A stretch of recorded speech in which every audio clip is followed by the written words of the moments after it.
Magandang araw sa inyong lahat. Heto na ang latest weather update para sa iba't ibang bahagi ng bansa ngayong araw ng Monday. Patuloy na nagbabago ang kilos at lakas ng mga posibleng bagyo na mino-monitor natin at isa dito ay tumataas ang chance na maglandfall sa Luzon. Kung gusto mo naman lagi kang informed sa lagay ng panahon, huwag kalimutang mag-subscribe dito sa channel. Sa kasalukuyan, ang trough ng low pressure area o LPA ang pangunahing nakaaapekto sa Mindanao. Ibig sabihin, sa malaking bahagi ng timog ng bansa ay mas mataas ang tsansa ng mas aktibong pag-ulan dahil sa lawak ng impluensya ng buntot ng LPA. Kasabay nito, easterlies naman ang umiiral sa Bicol Region at Quezon, habang localized thunderstorms ang pangunahing dahilan ng pabago-bagong lagay ng panahon sa Metro Manila at sa nalalabing bahagi ng bansa. Kaya sa kabuuan, ang magiging tema ng ating panahon ay mainit, maalinsangan, at may posibilidad ng biglaang pag-ulan sa maraming lugar. Pero mas kailangang bantayan ang mga bahagi ng bansa na diretsong naapektuhan ng trough ng LPA. Para sa Mindanao, Palawan, Eastern Samar, at Southern Leyte, dito, ang inaasahang lagay ng panahon ay cloudy skies with scattered rains and thunderstorms dulot ng trough ng LPA. Meaning, hindi lang ito karaniwang maulap na langit o mga saglit na ambon.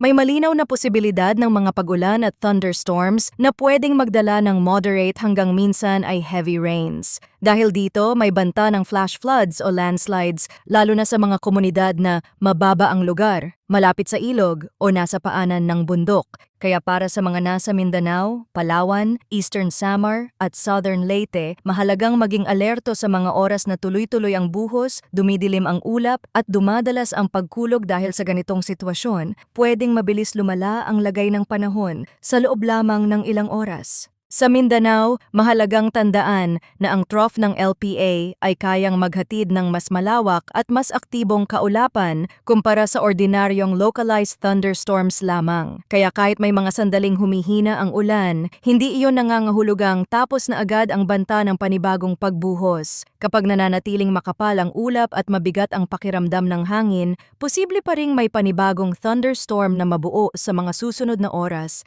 Sa mga lugar na may history ng pagbaha, mabilis na pag-apaw ng tubig o pagguho ng lupa, mas mabuting seryosohin ang kasalukuyang setup dahil hindi kailangan ng maghapong malakas na ulan para magkaroon ng problema. Minsan, sapat na ang ilang oras ng matinding buhos para magkaroon ng pagbaha sa mabababang lugar at paggalaw ng lupa sa mga delikadong bahagi ng terrain. Sa Palawan, Eastern Samar at Southern Leyte, hindi rin dapat maliitin ang epekto ng trough ng LPA. Kahit hindi pare-pareho ang magiging bagsak ng ulan sa bawat bayan at lungsod, malinaw pa rin na may mataas na tsansa ng scattered rains at thunderstorms na pwedeng lumakas sa ilang bahagi. May mga lugar na pwedeng makaranas ng bahagyang pagliwanag ng kalangitan sa isang bahagi ng araw, pero kapag nananatiling mahalumigmig ang hangin at makapal ang ulap, pwede pa ring sumunod ang panibagong pag-ulan. Kaya kung may lakad, biyahe o anumang gawain sa labas, mas mabuting maging handa sa mabilis na pagbabago ng panahon. Sa mga komunidad na may maselang kalsada o mga lugar malapit sa daluyan ng tubig, makabubuting dagdagan ang pag-iingat.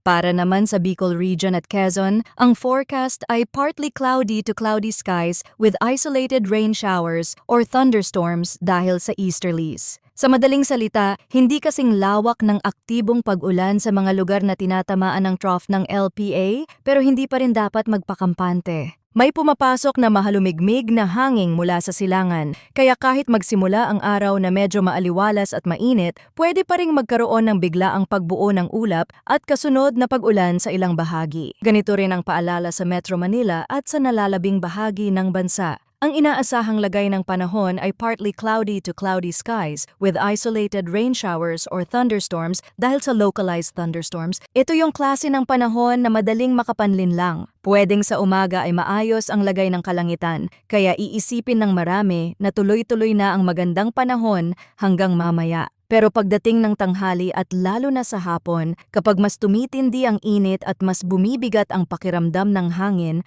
pwedeng biglang kumapal ang ulap at sumunod ang thunderstorm sa ilang lugar. Kaya para sa mga commuter, rider, empleyado, estudyante at sa lahat ng may lakad sa labas, huwag basta magpakampante. Mas mabuting may dalang payong o kapote dahil kahit panandalian lang ang ulan, sapat na iyon para makaapekto sa biyahe, trapiko at sa pag-ipon ng tubig sa mga mabababang lugar. Pagdating naman sa hangin at kondisyon ng karagatan, sa Visayas, Mindanao at Palawan ay inaasahan ang mahina hanggang katamtamang lakas ng hangin na magmumula sa hilagang silangan hanggang hilagang kanluran. Ang coastal waters dito ay slight to moderate na may taas ng alon na nasa 0.6 hanggang 1.5 meters. Sa northern Luzon naman, mahina hanggang katamtaman ang hangin na magmumula sa timog silangan hanggang timog, habang ang coastal waters ay nasa 0.6 hanggang 1.5 meters din. Sa nalalabing bahagi ng Luzon, mahina hanggang katamtaman ang hangin na magmumula sa silangan hanggang hilagang silangan at ang coastal waters ay slight to moderate na may taas ng alon na nasa 0.6